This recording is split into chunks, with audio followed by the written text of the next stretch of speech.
The New Delhi hub of the Global Shapers community has been deliberating for quite some time the key issue of safety for women, which is perhaps the most burning issue confronting the nation today. It is our considered opinion that while a lot has been discussed and deliberated in the past few months, there is still a long way to go, especially in terms of concrete measures. This event has therefore been organized to listen to the youth voices in particular and to enable them to interface with our expert panel. I would like to take this opportunity to compliment all of those young people who marched to India Gate and had candlelight vigils and asserted their right to be heard.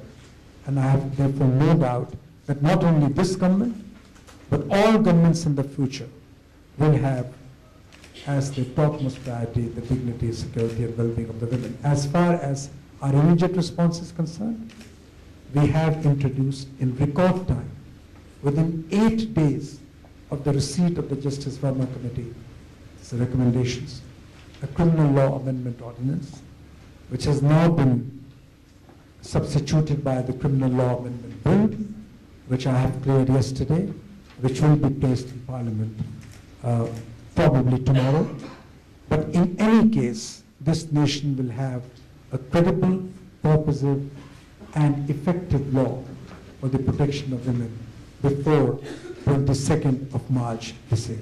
Creating a more gender-sensitive Delhi for us. So the question is, which Mr. Prakash brought out earlier in the discussion is, why has the commodification of women in cinema been allowed by our society? I mean, do we have to wait for the scent of blood to wake up, that when somebody gets brutalized in the street of Delhi, then we're going to talk about the anti-rape law, and then we're going to talk about women? What's happening right now in Delhi is that we're all very horrified by the act of rape. The fact that this extremely brutal and horrific rape happened, the act of it.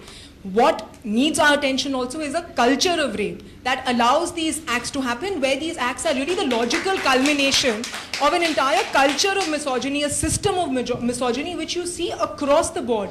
I don't think any of us should tolerate anybody telling women how to dress, including women in item numbers, including women who are forced to wear ghungat or hijab or whatever. It's a question of choice.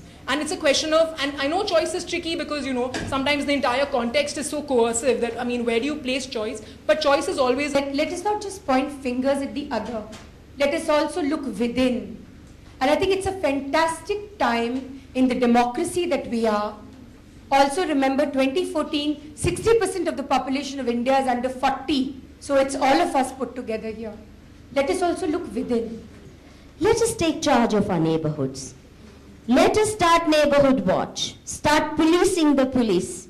And I hope the Law Minister will heed my request and allow, at least for Delhi, but where you have a Congress government, that every police station should not only have CCTV cameras and mandatory video recording of all complaints so we know whether they're fudging, but also citizen watch, institutionalized, and quarterly audits that citizens can do of how this police station is working. One of us decided we will mobilize our neighborhood, have a helpline, which provides instant neighborhood response. The simplest way to protect a woman from domestic violence, for example, is for neighbors to reach and say, we will not let you beat. Police is not an adequate solution.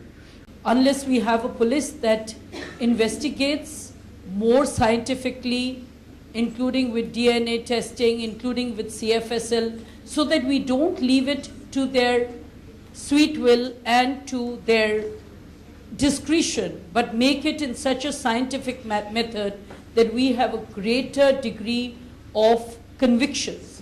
Today, conviction rate is only 26% in the country, and it is because our police do this frame up of cases.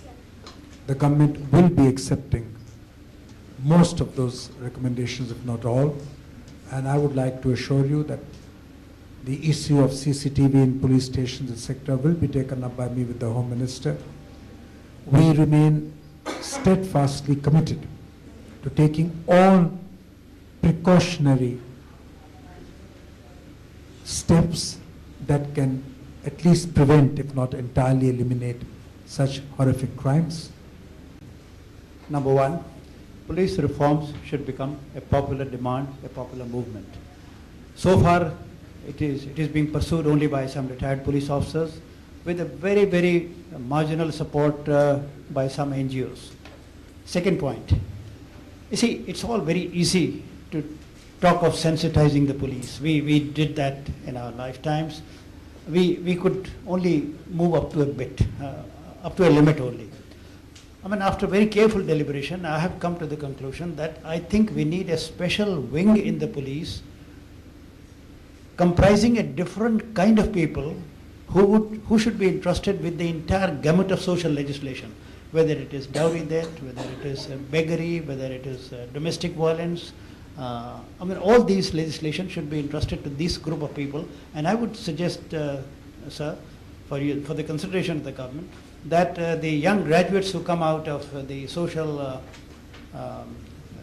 work schools, I mean, who come up with the MSW degrees, Master in Social Welfare, they should be recruited as direct sub-inspectors, and they should be functioning as sub-inspectors police in plain clothes, and they should be entrusted with the entire gamut of social legislation that we have. Let us stand today in solidarity with both negative and positive rights that women should have. And by that I mean women should have freedom from abuse and freedom to do whatever they want.